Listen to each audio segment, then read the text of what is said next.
నెయ్యి అంటే ఇష్టపడని భారతీయుడు ఉండడు. అసలు మీకు తెలుసా, నెయ్యి వేసుకుంటే అమృతం, నెయ్యి పోసుకుంటే ప్రమాదం. దీనికి సంబంధించినటువంటి ఈ మధ్య జరిగిన శాస్త్రీయ అధ్యయనాలు తెలుసుకోవాలనుకుంటున్నారా? అయితే ఈ వీడియో మీకోసమే.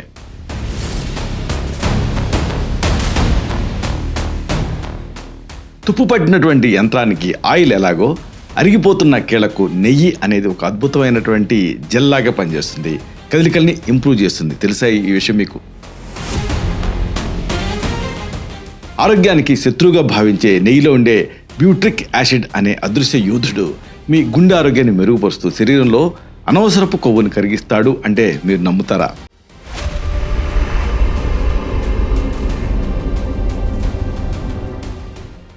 మలబద్ధకం, ఎసిడిటీ లాంటి జీర్ణకోశ సమస్యలకు నెయ్యి అనేది ఒక చక్కటి పరిష్కారం చూపిస్తూ మీ పొట్టని తేలిగ్గా మార్చేస్తుంది.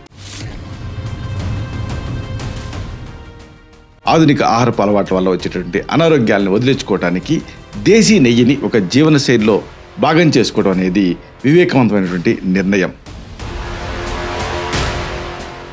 ఈ కీలకమైన అంశాల్ని, రహస్యాల్ని మరింత లోతుగా వివరంగా ఈ వీడియోలో మనం తెలుసుకుందాం. మిత్రులారా, నమస్కారం. నేను మీ డాక్టర్ చిరుమామిళ్ళ మురళీ మనోహర్. ఈ వీడియోలో ఒక అమేజింగ్ విషయాన్ని మనం తెలుసుకోబోతున్నాం. చాలామంది ఇష్టపడతారు కానీ భయపడుతూ ఉంటారు. ఇదే నెయ్యి. అసలు నెయ్యికి సంబంధించిన వాస్తవాలు ఏమిటి, నిజాలు ఏమిటి, ఈ మధ్య జరిగిన పరిశోధనలు ఏమిటి, అసలు నెయ్యిని ఎంత మోతాదులో వాడాలి, ఎవరు వాడకూడదు, ఈ మొత్తం సమాచారాన్ని, ముఖ్యాంశాలను తెలుసుకుందాం. శారీరక బరువు పెరుగుతుంది అన్న భయంతో చాలామంది నెయ్యిని దూరం పెడుతున్నారు.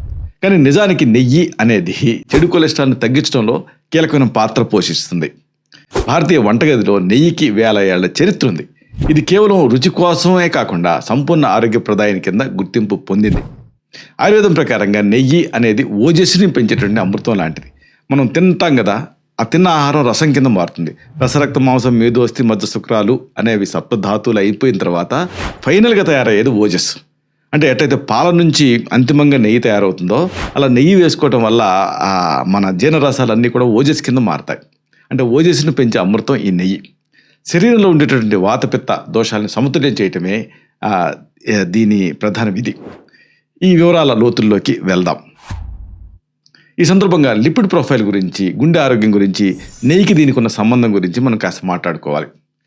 Journal of Ayurveda and integrative medicine 2018లో ప్రచురితమైనటువంటి ఒక కీలక పరిశోధన నెయ్యి గురించిన ఆసక్తికరమైన నిజాల్ని వెల్లడించింది ప్రపంచానికి. నెయ్యిని మితంగా తీసుకోవటం వల్ల గుండెకు సంబంధించిన వ్యాధులు అంటే కరోనరీ ఆర్టరీ డిసీజ్ వచ్చే ప్రమాదం లేదు అని ఈ అధ్యయనం స్పష్టం చేసింది. రిఫైన్డ్ నూనెలతో పోలిస్తే నెయ్యి అనేది రక్తనాళాల్లో ఇన్ఫ్లమేషన్ తగ్గిస్తుంది. నోట్ దిస్ పాయింట్, ఇన్ఫ్లమేషన్ ఇది చాలా కీలకం. నిజానికి ఇన్ఫ్లమేషన్ వల్లనే గుండె జబ్బులు వస్తూ ఉంటాయి. కాబట్టి ఇది గుండె కండరాలకు శక్తినిస్తూ రక్త ప్రసరణని సాఫీగా సాగేలాగా చేస్తుంది. బరువు, మెటబాలిజం, నెయ్యి వీటి మధ్య ఉండేటువంటి సంబంధం కూడా మీరు తెలుసుకోవాలి. నెయ్యి తింటే బరువు పెరుగుతారు అనే ఒక పెద్ద అపోహ ఉంది. నిజానికి నెయ్యిలో ఉండేటటువంటి ఆ కాంజుగేటెడ్ లినోలిక్ యాసిడ్ అనేది శరీరంలో ఉండేటువంటి మొండి కొవ్వుని కరిగించడానికి సహాయపడుతుంది. ఇప్పుడు మీకు ఏదన్నా ఒక జిడ్డు ఉందనుకోండి, ఆ జిడ్డు మీద నీళ్లు పోస్తే ఆ జిడ్డు వదలదు. కానీ ఏదన్నా ఆ జిడ్డు లాంటిదే ఒక నూనె ఏదో పోయండి, అది డైల్యూట్ అవుతుంది. ఇది అంతే. ఇది శరీరంలో ఉండేటువంటి జీవక్రియ వేగాన్ని పెంచి శక్తిని ఉత్పత్తి చేస్తుంది. దీనివల్ల శరీరంలో అదనపు కొవ్వు పెరిగిపోకుండా ఉంటుంది. ఆహారంలో నెయ్యిని చేర్చుకోవడం వల్ల కడుపు నిండిన భావన, శాటిటీ కలుగుతుంది. దీంతో అతిగా తినడం అనేది తగ్గుతుంది. ఇది సహజ పద్ధతిలో బరువును నియంత్రించడానికి దోహదపడుతుంది. జీర్ణక్రియ పెరుగుదలకు నెయ్యి అనేది ఒక చక్కటి ఔషధం కింద మీకు ఉపయోగపడుతుంది. దీని గురించి కూడా మీరు తెలుసుకోవాలి. మలబద్ధకం అంటే కాన్స్టిపేషన్ సమస్యతో బాధపడే వాళ్ళకి నెయ్యి అనేది ఒక సహజ సిద్ధమైన పరిష్కారం. ఇది ఆ పేగులకి జిగురుని అందించి మలాన్ని సులభంగా విసర్జించేలాగా చేస్తుంది. గ్యాస్, ఎసిడిటీ లాంటి ఇబ్బందులు ఉన్నప్పుడు రాత్రి పడుకునే ముందు ఒక గ్లాసు గోరువెచ్చని పాలకు ఒక చెంచాడు నెయ్యి కలుపుకొని తాగాలి. ఇది పేగుల గోడల్ని రక్షిస్తూ జీర్ణ ప్రక్రియను వేగవంతం చేస్తుంది. అలాగే ఉదయం ఖాళీ కడుపుతో ఒక చెంచాడు నెయ్యిని గోరువెచ్చని నీటితో తీసుకోవడం వల్ల శరీరం లోపల శుభ్రం అవుతుంది. శ్వాసకోశ ఇబ్బందులకి కూడా నెయ్యి అనేది ఒక చక్కటి ఉపశమనంగా పనిచేస్తుంది. దగ్గు కానీ, గొంతు నొప్పి కానీ, లేదా ఊపిరితిత్తుల కఫం కానీ ఇలాంటివి చేరినప్పుడు నెయ్యి అనేది ఒక ఔషధం కింద పనిచేస్తుంది. ఒక చెంచాడు నెయ్యిలో చిటికెడు మిరియాల పొడి, అలాగే కాస్తంత పసుపు కలిపి తక్కువ మంట పైన వేడి చేసి ఆ మిశ్రమాన్ని లోపలికి సేవించాలి. ఇలా సేవిస్తే స్పాట్లో రిలీఫ్ లభిస్తుంది మీకు. నెయ్యి అనేది ఏం చేస్తుంది, పసుపులో ఉండేటువంటి కుర్కుమిన్ అనే మూలకాన్ని శరీరం గ్రహించేలాగా చేస్తుంది. బయో అవైలబిలిటీ అంటారు దీని వైద్య పరిభాషలో. అలాగే ఒక చెంచాడు నెయ్యిలో అర చెంచాడు తేనె, అలాగే అల్లం రసం కలిపి తీసుకుంటే పొడి దగ్గు తగ్గుతుంది. అయితే ఆయుర్వేద నియమం ప్రకారంగా నెయ్యి తేనె సమాన పరిమాణంలో ఎప్పుడు తీసుకోకూడదు. కీళ్ళ నొప్పులు చాలామంది ఇబ్బంది పెడుతూ ఉంటాయి. అలాగే శారీరకంగా బలహీనంగా ఉంటూ ఉంటారు. ఇలాంటి సందర్భాల్లో నెయ్యి ఒక అద్భుతమైన ఔషధం కింద పనిచేస్తుంది. వయసు పెరిగే కొద్దీ కీళ్ల మధ్య ఉండే జిగురు తగ్గిపోవడం వల్ల నొప్పులు స్టార్ట్ అవుతాయి. నెయ్యి అనేది కీళ్లకు లోపల నుంచి లూబ్రికేషన్ తయారవడానికి సహాయపడుతుంది. ఇది కీళ్లలో వచ్చేటువంటి కటకట శబ్దాన్ని నివారిస్తుంది. వాతదోషం వల్ల వచ్చేటువంటి ఆ కీళ్ల బిగుతుదనాన్ని నెయ్యి అనేది తగ్గిస్తుంది. ప్రతిరోజు కూడా ఉదయం నెయ్యి తీసుకోవడంతో పాటుగా నొప్పులున్న చోట కాస్త ఆ నెయ్యిని కొద్దిగా వేడి చేసి అక్కడ మర్దన చేసుకోవాలి. దీంతో రక్త ప్రసరణ అంటే బ్లడ్ సర్క్యులేషన్ మెరుగుపడి నొప్పులు తగ్గుముఖం పడతాయి. మహిళల ఆరోగ్యానికి హార్మోన్ల సమతుల్యతని రెస్టోర్ చేయడానికి నెయ్యి ఉపయోగపడుతుంది. మహిళల్లో హార్మోన్ల అసమతుల్యత అంటే హార్మోనల్ ఇంబ్యాలెన్స్ వల్ల నెలసరి సమయంలో తీవ్రమైన కడుపు నొప్పి వస్తూ ఉంటుంది, నీరసం కుదిపేస్తూ ఉంటుంది. నెయ్యి అనేది శరీరంలో హార్మోన్ల ఉత్పత్తిని క్రమబద్ధీకరిస్తుంది. నెలసరి రావడానికి వారం రోజుల ముందు నుంచి ప్రతిరోజు కూడా 2 చెంచాల నెయ్యిని ఆహారంలో భాగం చేసుకోవాలి. ఇది పీరియడ్స్ సమయంలో వచ్చేటువంటి ఆ నమ్నెస్, అసౌకర్యం ఇలాంటి వాటిని తగ్గిస్తుంది. సౌందర్య చికిత్సలో నెయ్యి పాత్ర అంతా ఎంత కాదు. నెయ్యి కేవలం ఆరోగ్యానికే కాకుండా అందానికి కూడా ఎంతో మేలు చేస్తుంది. కళ్ళ కింద కొంతమందికి నల్లటి వలయాలు తయారవుతూ ఉంటాయి, డార్క్ అండ్ రైస్. ఇలాంటప్పుడు రాత్రి పడుకునే ముందు కొద్దిగా నెయ్యిని అక్కడ అప్లై చేసి మర్దన చేసుకోవాలి. ఇది కళ్ళ తాలూకు ఇన్ఫ్లమేషన్ని, వాపును తగ్గిస్తుంది, బ్యాగ్స్ని తగ్గిస్తుంది, చర్మం పొడిబారకుండా కాపాడుతుంది. అలాగే ముక్కు రంధ్రాలలో 2 చుక్కల చొప్పున గోరువెచ్చని నెయ్యిని వేసుకోవాలి. దీంతో సైనస్ సమస్యలు ఏమైనా ఉంటే తగ్గి నిద్ర బాగా పడుతుంది.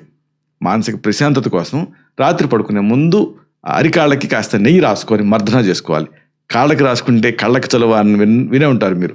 దీంతో నర్వస్ సిస్టమ్ అనేది రిలాక్స్ అవుతుంది, హాయిగా నిద్ర వస్తుంది. అయితే నెయ్యికి సంబంధించి చెప్పడంతోనే మొట్టమొదటి నుంచి బహుశా ఈ వీడియో స్టార్టింగ్ నుంచి మీకు ఒక అనుమానం వేధిస్తూ ఉండాలి. ఇంతకీ దీని నాణ్యత ఏమిటి? ఎందుకంటే ఈ మధ్య చాలా గొడవలు జరిగినాయి. అలాగే ఇది ఎంత తీసుకోవచ్చు, పరిమితి, వీటిపైన డెఫినెట్గా మీకు అవగాహన ఉండాలి. నెయ్యి ఆరోగ్యానికి మంచిదే కదా అని అతిగా తీసుకోకూడదు. ఒక సాధారణ వ్యక్తి రోజుకి 1 నుంచి 1.5 మ్యాక్సిమం 2 చెంచాల నెయ్యి తీసుకోవటం అనేది అడ్వైజబుల్. మార్కెట్లో దొరికేటటువంటి ప్యాకెట్ నెయ్యిలో కల్తీ ఉండేటటువంటి అవకాశం ఉంది. కల్తీ లేకపోయినా కనీసం కాస్త నీరన్నా ఉంటుంది. ఎందుకంటే బరువు కోసం వాళ్ళు మనలాగా ఇళ్లలో లాగా తయారు చేయరు. కాబట్టి ఇంట్లో స్వయంగా తయారు చేసుకున్న నెయ్యి అనేది పర్ఫెక్ట్ అని అర్థం. లేదు మీకు బాగా నమ్మకం ఉంటే అలాంటి నమ్మకం ఉన్న చోట ఆవు నెయ్యిని కొనుక్కొని వాడుకోవచ్చు. జ్వరం ఉన్నప్పుడు లేదా కాలేయ సంబంధిత సమస్యలు అంటే లివర్ ఇష్యూస్ ఉన్నప్పుడు మాత్రం నెయ్యికి దూరంగా ఉండాలి. ఈ నెయ్యితోటి మీరు ఎలాంటి ఇంటి వైద్యాలు చేసుకోవచ్చు, చికిత్సా విధానాలు ఏమిటి, ఇది తెలుసుకోవాలి మీరు. నెయ్యిని కేవలం ఆహారంగానే కాకుండా ఒక ఔషధం కింద మీరు ఐడెంటిఫై చేయాలి. రకరకాల అనారోగ్యాలకు నెయ్యి ఆధారిత ట్రీట్మెంట్స్ అనేవి ఉన్నాయి. తీవ్రమైన మలబద్ధకం మీ సమస్య అయితే 1 గ్లాసు గోరువెచ్చని నీళ్ళకి లేదా ఆవు పాలల్లో ఒక 10 మిల్లీలీటర్ అంటే 2 టీ స్పూన్ల నెయ్యి కలిపి రాత్రి నిద్రపోబోయే ముందు తీసుకోవాలి. పిల్లలకి ఇది సురక్షితమైనటువంటి బెస్ట్ మెడిసిన్. దీర్ఘకాలం నుంచి మీరు ఎసిడిటీతో బాధపడుతుంటే భోజనానికి 10 నిమిషాల ముందు అర చెంచా నెయ్యిని నేరుగా తీసుకోవాలి. ఇది జఠరాగ్నిని క్రమబద్ధీకరించి యాసిడ్ రిఫ్లెక్స్ని నివారిస్తుంది. కీళ్ళ నొప్పులు, వాపులు మీ సమస్య అయితే మహానారాయణ తైలం లాంటి ఆయుర్వేద తైలాలతో పాటుగా సమాన భాగం నెయ్యి కలిపి కీళ్ళపైన మర్దన చేసుకోవాలి. అంతర్గతంగా కైసర గుగ్గు లాంటి ఔషధాలను నెయ్యితో కలిపి తీసుకోవాలి. దీంతో ఈ కీళ్ళ నొప్పి నుంచి రిలీఫ్ వస్తుంది. శ్వాసకోశ ఇన్ఫెక్షన్లు మిమ్మల్ని ఇబ్బంది పెడుతూ ఉంటే, గొంతు ఇన్ఫెక్షన్స్ లాంటి సతమతం చేస్తూ ఉంటే నెయ్యిని గోరువెచ్చగా చేసి అందులో త్రికట్టు చూర్ణం అంటే 20 పిప్పళ్ళు మిరియాలు కలిపి చప్పరిచ్చి మింగాలి. నిద్రలేమి మిమ్మల్ని ఇబ్బంది పెడుతూ ఉంటే బ్రాహ్మీ ఘృతం లాంటి ఆయుర్వేద నెయ్యిని 2 చుక్కల చొప్పున ముక్కులో డ్రాప్స్ కింద వేసుకోవాలి. దీన్ని నస్యకర్మ అంటారు. ముగింపుగా ఒక ముఖ్యమైన విషయాన్ని మీకు మనవి చేయాలి. దేశీ నెయ్యి అనేది కేవలం కొవ్వు పదార్థం మాత్రమే కాదు. ఇది శరీరంలో ఉండేటువంటి ప్రతి కణానికి శక్తిని, పోషణ అందించే సహజ ఔషధం. సరైన మోతాదులో నెయ్యిని వాడటం వల్ల దీర్ఘకాలపు వ్యాధుల నుంచి రక్షణ పొందొచ్చు. ఆరోగ్యకరమైన జీవనానికి సహజమైన ఆహారమే పునాది అని గ్రహించి నెయ్యి పట్ల ఉన్న అపోహల్ని మీరు వీడి నెయ్యిని ఒక అమృతంగా భావించి వాడుకోండి. ప్రకృతి ప్రసాదించిన ఈ అమృతాన్ని మీ నిత్య జీవితంలో భాగం చేసుకుంటే సంపూర్ణ ఆరోగ్యాన్ని మీరు సాధించుకోవచ్చు. ఇలాంటి మరిన్ని ఇన్ఫర్మేటివ్ వీడియోస్ కోసం ఈ ఛానల్ సబ్స్క్రైబ్ చేసుకోండి. అలాగే ఈ వీడియోలు అప్లోడ్ అవడంతోనే ఆ విషయం మీకు తెలియాలనుకుంటే బెల్ బటన్ క్లిక్ చేయండి. అప్పుడు మీకు ఒక నోటిఫికేషన్ వస్తుంది. ఆ నోటిఫికేషన్ మీరు క్లిక్ చేస్తే ఆ వీడియోని మిస్ కాకుండా చూడగలుగుతారు. అలాగే ఈ వీడియో మీకు నచ్చిందనుకోండి, లైక్ చేయండి. అప్పుడు ఇది మరింత ఎక్కువ మందికి రికమెండ్ అవుతుంది. ఈ వీడియో తలకు పర్పస్ అనేది సర్వ్ అవుతుంది. అంటే అందరికీ ఆరోగ్యం అన్న మన అభిలాష, మన ఆకాంక్ష నెరవేరుతాయి. శతం జీవ శరదో వర్ధమానః, శతం హేమంతాన్ శత వసంతాన్. 100 శరత్తులు, 100 హేమంతాలు, 100 వసంతాలు వర్ధిల్లుతూ జీవించండి. Stay healthy, stay happy, be positive, keep smiling, love you all అన్నట్టు ఒక ముఖ్యమైన విషయం. మీరు నెయ్యి వాడతారా? చిన్నప్పుడు నెయ్యి వాడి ఇప్పుడు మానేశారా? చిన్నప్పుడు మీరు నెయ్యి తీసుకున్నప్పుడు మీ ఫీలింగ్ ఏమిటి? అలాగే ఆరోగ్యరీత్యా ఎలాంటి లాభాలు పొందారు మీరు? మీ అమ్మమ్మ, మీ నాయనమ్మో, మీ తాతయ్యో ఇలాగ ఎవరో మిమ్మల్ని నెయ్యి వేసుకోమని చెప్పేవాళ్ళ, ఆ తర్వాత వదిలేశారా? మీ అనుభవాలు, మీ మెమరీస్ ఏమిటి నెయ్యికి సంబంధించి? వీటిని మన కామెంట్ సెక్షన్లో పోస్ట్ చేస్తే అది ఇతర సబ్స్క్రైబర్స్కి ఒక ఫస్ట్ హ్యాండ్ ఇన్ఫర్మేషన్ లాగా ఉంటుంది. శతం జీవ శరదో వర్ధమానః, శతం హేమంతాన్ శత వసంతాన్. 100 శరత్తులు, 100 హేమంతాలు, 100 వసంతాలు వర్ధిల్లుతూ జీవించండి. Stay healthy, stay happy, be positive, keep smiling, love you all. శుభం.